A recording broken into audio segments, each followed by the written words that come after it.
બોટાદ શહેરમાં આવેલા માર્કેટિંગ યાર્ડમાં 31 માર્ચ સુધી રજા જાહેર કરી દેવામાં આવી છે। આ રજા 25 માર્ચથી લઈને 31 માર્ચ સુધી જાહેર કરાઈ છે। બોટાદ માર્કેટિંગ યાર્ડમાં 7 દિવસની જણસીની હરાજીનું તમામ કામ બંધ રહેવાનું છે। માર્કેટિંગ યાર્ડ દ્વારા માર્ચ એન્ડિંગને લઈને 7 દિવસની રજા જાહેર કરવામાં આવી છે। જો કે આગામી 1 એપ્રિલથી માર્કેટિંગ યાર્ડ પુનઃ યથાવત શરૂ થઈ જશે।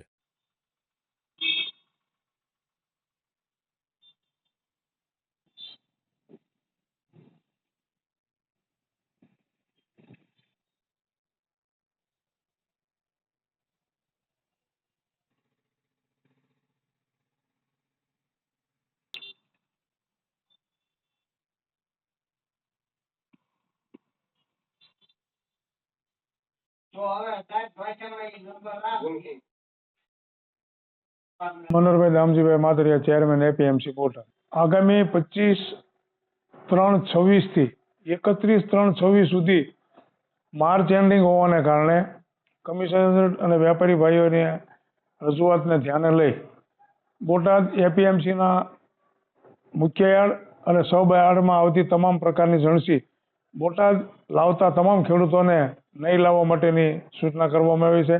કારણ કે માર્ચ એન્ડિંગ હોય, વેપારીઓએ હિસાબો ક્લિયર કરવાના હોય, જેથી 25/3/26 થી 31/3/26 સુધી તમામ પ્રકારનું હરાજીનું કામકાજ બંધ રહેશે।